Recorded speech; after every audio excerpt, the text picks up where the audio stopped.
नमस्कार दोस्तों, आज हम बात करेंगे नंबर सिस्टम की संख्या पद्धति और संख्या पद्धति में किसी भी संख्या का कैसे हम क्यूब निकालेंगे, इस बारे में बात करेंगे कि कोई भी अगर हमें संख्या दी है तो उसका हम क्यूब कैसे फाइंड या क्यूब रूट कैसे फाइंड करेंगे, क्योंकि स्क्वायर रूट फाइंड करना आसान है जबकि क्यूब रूट फाइंड करना थोड़ा सा कहीं ना कहीं कठिन है। आज आइए उसी के बारे में बात करेंगे। तो किसी भी संख्या का क्यूब रूट निकालने से पहले आपको 1 से लेकर 10 तक के क्यूब याद होने चाहिए। वो मैंने यहाँ पे लिखे हुए हैं और आप यहाँ से कॉपी कर सकते हैं या फिर इन्हें याद कर सकते हैं। तो जब हम किसी भी संख्या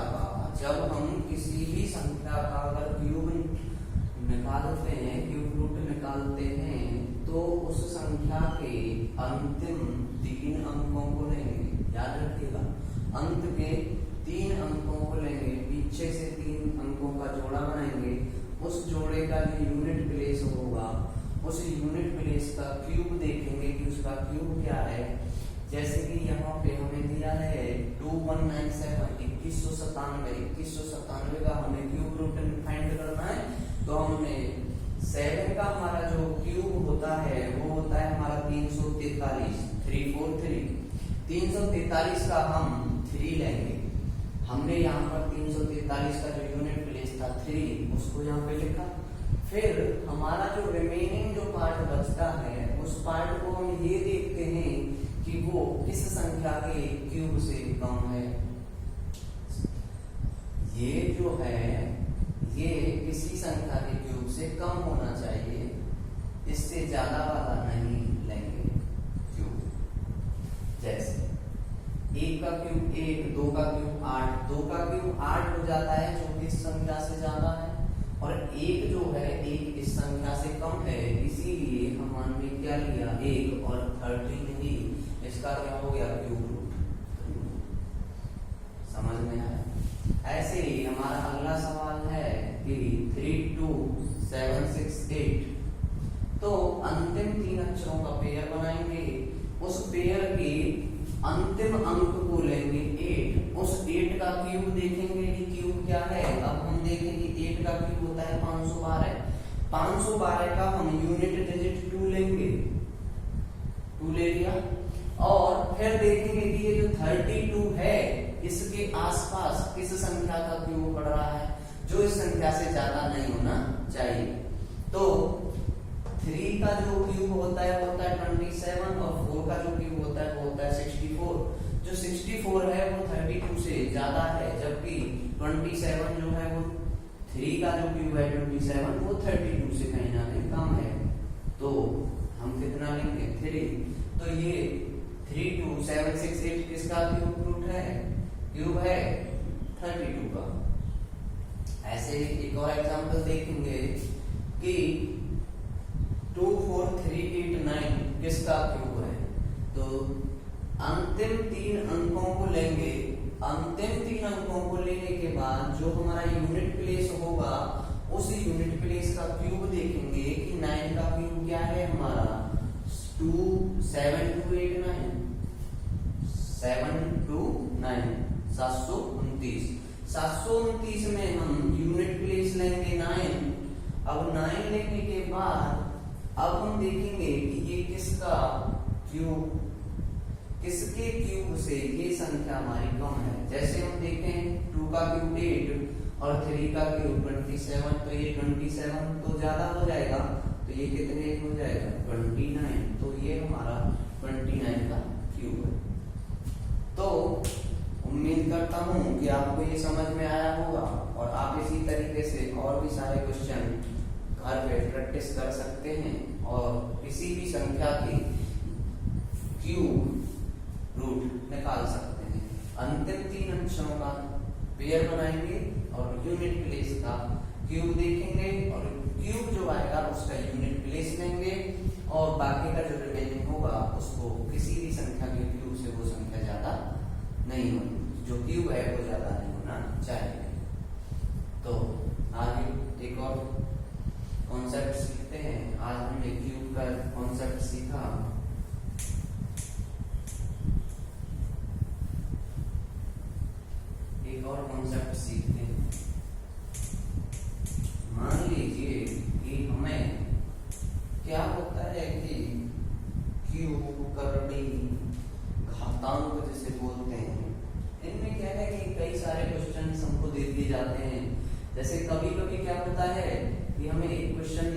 जाता है एग्जाम में 6 + 6 + 6 + 6 अनंत पदों का।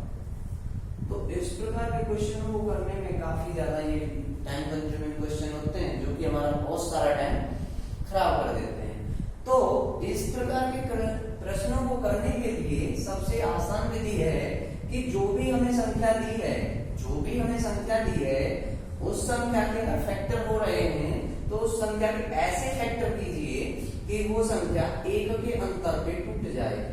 जैसे कि अगर मैं इसका फैक्टर करूं 6 का, तो मेरा क्या टूटेगा? 2 and 3, 2 3 जा 6, और दोनों का अंतर भी कितना है? 1।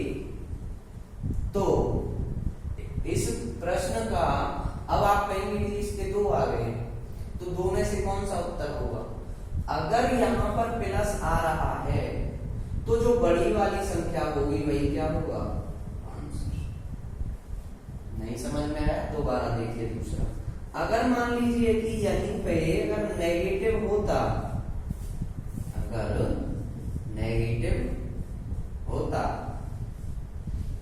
लेकिन ध्यान रखें कि सीरीज अनंत पदों तक जानी चाहिए।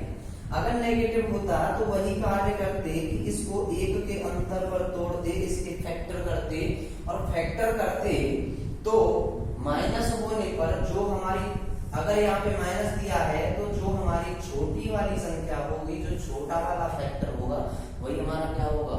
आंसर होगा। समझ में आया? एक और एग्जांपल ले। मान लीजिए हमें दे दिया 12 + 12 + 12 टिल अनंत होता। 12 के ऐसे फैक्टर करेंगे जिनको हम एक के अंतर पर तोड़ेंगे तो 3 4 जा 12। अब यहाँ पे अगर हमें प्लस दिया है तो हमारी जो बड़ी वाली संख्या होगी वही क्या होगा? हमारा आंसर। इसी प्रकार आप और भी एग्जाम्पल ले सकते हैं। 56 -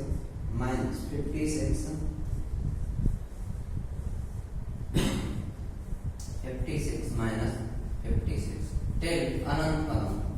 तो 56 को हम एक के अंतर पर जोड़ेंगे, 7 8 जा 56, और यहाँ पे हमें माइनस दिया है तो हमारी जो छोटी वाली संख्या होगी वही क्या होगा? हमारा आंसर। उम्मीद करता हूं कि आपको समझ में आ रहा होगा। आगे कॉन्सेप्ट सीखते हैं कि यहाँ पे अब मन में सवाल उठता है कि यहाँ पे तो सर फैक्टर हो रहे थे, मान लीजिए कि अगर फैक्टर ना हुए तो कैसे करेंगे? अगर फैक्टर नहीं हुए तो कैसे करेंगे? सर यहाँ पे तो फैक्टर हो रहे थे, और पेपर में जब करने बैठेंगे तो काफी सारा टाइम हमारा कंज्यूम हो जाएगा उसी सवाल को करने में। और अगर आपको मैथ नहीं आता है, आज के टाइम में मैथ का बहुत बड़ा पोर्शन एग्जाम में आता है। तो हाँ, अगला कि अगर फैक्टर नहीं हुए तो कैसे करेंगे? जैसे मान लीजिए हमें दे दिया 5 + 5 + 5 टिल अनंत। अब ये नहीं है कि इसके फैक्टर आप कर दें कि 1 और 5, इस टाइप से फैक्टर नहीं करने, इस टाइप से फैक्टर नहीं करने। जैसे कि आपको मान लीजिए कि 7 दे दिया, 7 7 -7, और आपने कर दिया जी 1 7। नहीं, एक में फैक्टर नहीं है, ये नहीं टूटेगा। ठीक है, जैसे पिछले में फैक्टर किया था ऐसे फैक्टर होना चाहिए। तो इसको एक के साथ नहीं तोड़ेंगे, इसको कैसे करेंगे? ये भी कहां तक जाना चाहिए? अनंत पदों तक। तो इसके लिए हम एक फॉर्मूला यूज करेंगे, बहुत ही सिंपल फॉर्मूला। 4x + 1 + 1/2, और इस 4x + 1 के ऊपर आएगा रूट। तो अगर हमें ये संख्या दी है कि कोई भी संख्या दी है, यहाँ पे 5 है, तो x की जगह पे हम 5 रखेंगे। जैसे इसी फॉर्मूले में लगाएंगे 4 × 5 + 1 + 1/रूट, रूट यहाँ आ जाएगा। तो 4 5 20 + 1 21 + क्या हो गया आंसर। अगर हमें माइनस में दे दिया तो हमारा जो फॉर्मूला है कहीं थोड़ा सा चेंज हो जाएगा। जहां पे हमें प्लस दिया है पीछे वाले में +1 में जहां हमें प्लस दिया है वहां पे सिर्फ माइनस आ जाएगा। सेम कंडीशन वही रहेगी। कैसे? √4x + 1 ये रूट में होगा और -1/2। तो इसे करेंगे तो ये हो जाएगा हमारा 4x की जगह पे 7 रखेंगे 4 × 7 + 1 रूट में -1/2। ध्यान रखें ये जो /2 है डिवाइड है ये पूरे के है, ये नहीं कि ये सिर्फ 4x + 1 के है, पूरे के बट्टे है। तो इसको जब हम करेंगे तो ये हो जाएगा हमारा √29 -1/2। 7 4 जा 28 + 1 29/2। उम्मीद करता हूँ कि आपको ये कॉन्सेप्ट समझ में आया होगा और आप इसी फॉर्मूले पे घर पे और भी क्वेश्चनों की प्रैक्टिस करेंगे तो आपको ये और आसानी से, और अगर आपको नहीं समझ में आया तो आप वीडियो को बैक करके देख सकते हैं। तो एक अगला और एक कॉन्सेप्ट सीखेंगे,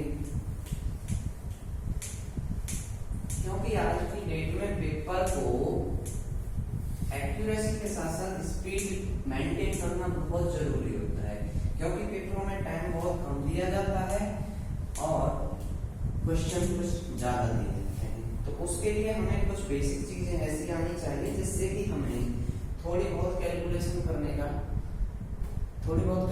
को हम डायरेक्टली कर सकते। अब मान लीजिए कि ये हमें प्लस और माइनस में दिए थे, अब मान लीजिए कि हमें मल्टीप्लाई में दे दिए, में दे दिए मल्टीप्लाई। अब ये अनंत पदों तक जा रहा, याद रखते हैं सीरीज हमारी अनंत पदों तक जा रही है, तो हमें जो नंबर दिया है मल्टीप्लाई में वही क्या होगा आंसर। नहीं समझ में आया तो एक और एग्जांपल से समझिए।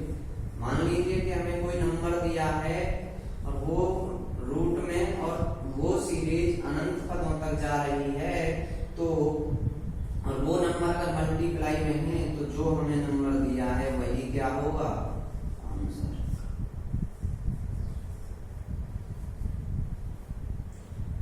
अब अगर ये अनंत पदों तक ना जाकर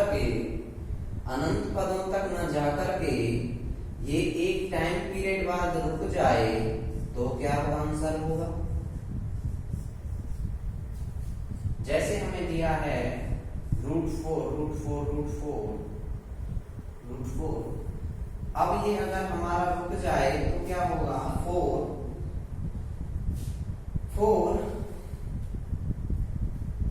2t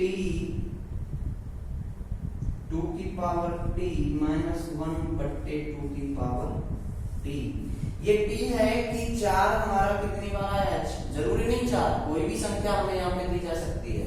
तो ये हमारा कितनी बार आया है, तो ये हो जाएगा 4 2 1 2 3 4 4 -1/2 की पावर 4, ये हो गया हमारा 4 की पावर 15/60। उम्मीद करता हूँ समझ में आया होगा। अगर नहीं आया तो एक और एग्जांपल से समझते हैं कि मान लीजिए हमें दे दिया √7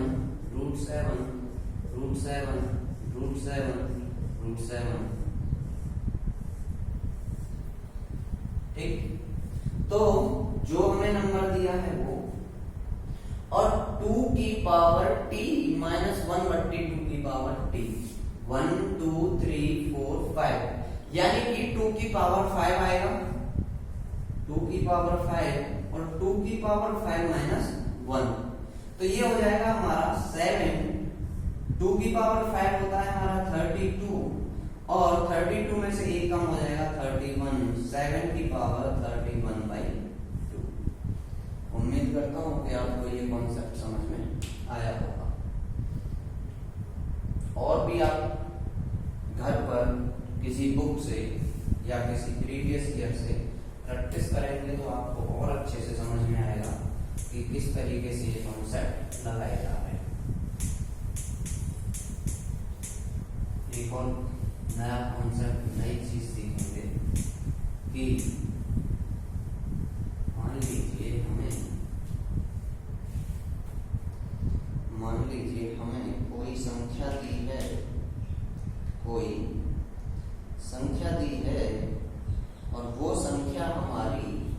अलग अलग हो, कैसी हो, अलग अलग। जैसे 248 रूट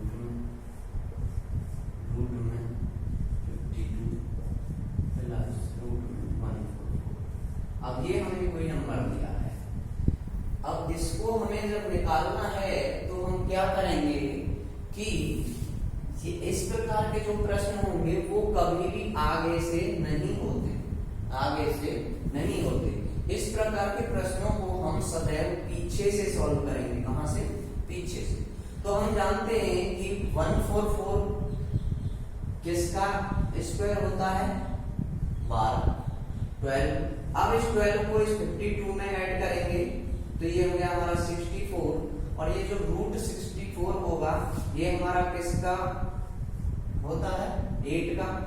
अब इस 8 को किस में ऐड करेंगे? 248 में। 248 में 8 ऐड करेंगे तो ये कितना हो जाएगा हमारा? रूट 256। और जो हमारा 256 होता है ये हमारा कितने का वर्ग होता है? 16 का। तो यही क्या हो गया हमारा? 256 का जो स्क्वायर रूट आएगा वो कितना आ गया? 16। एक और क्वेश्चन से अच्छे से समझ में आएगा कि अगर हमें दिया है 134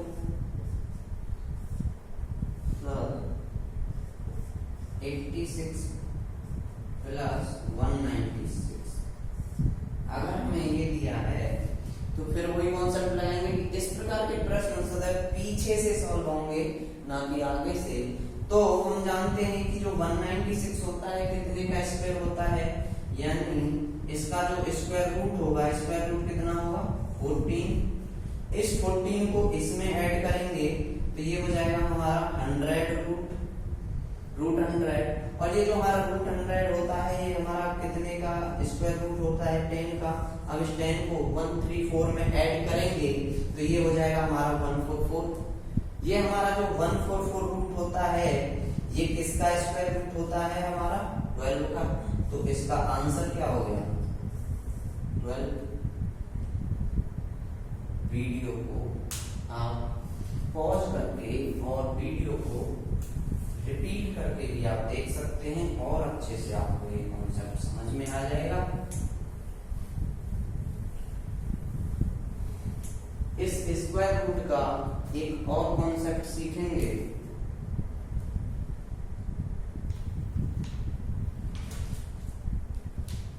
कि मान लीजिए हमें दिया है x बराबर रूट 2 3 4 2 3 4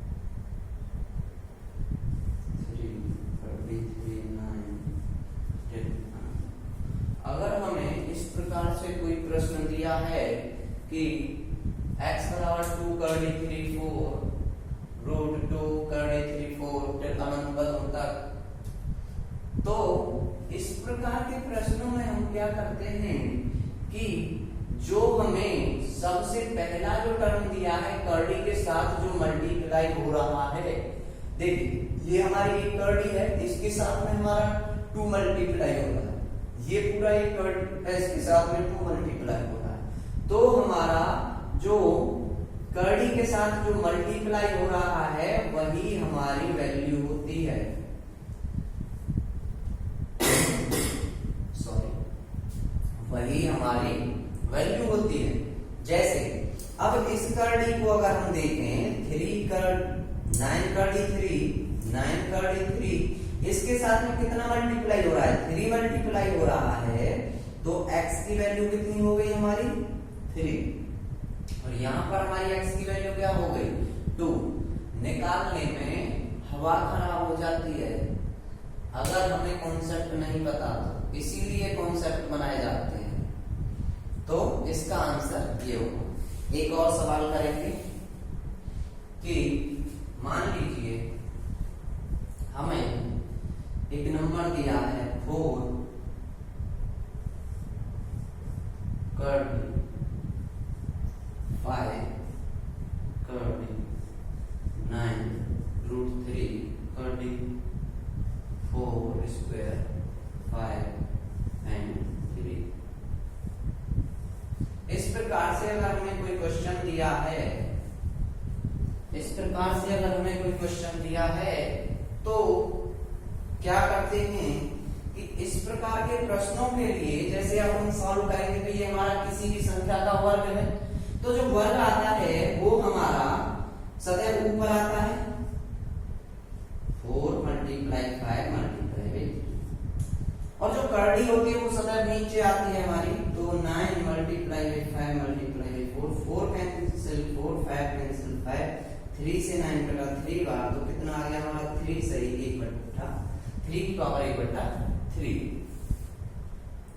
एक और सवाल देखेंगे इसी में, अगर नहीं आया तो 5 3 √x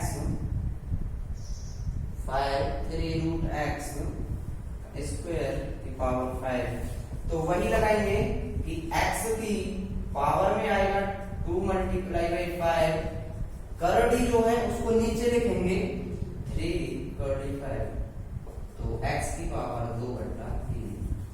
उम्मीद करता हूं कि आपको ये कॉन्सेप्ट समझ में आया होगा और इसी तरह की वीडियो आगे भी जारी रहेंगी। वीडियो को लाइक कीजिए। इसको जो हमारा स्क्वायर है वो ऊपर मल्टीप्लाई होता है और जो हमारी कर्ली है वो नीचे आती है, तो इसको हमने काट के सॉल्व किया तो x की पावर 2/3। उम्मीद करता हूँ कि आपको वीडियो पसंद आई होगी। पसंद आई तो चैनल को लाइक करें।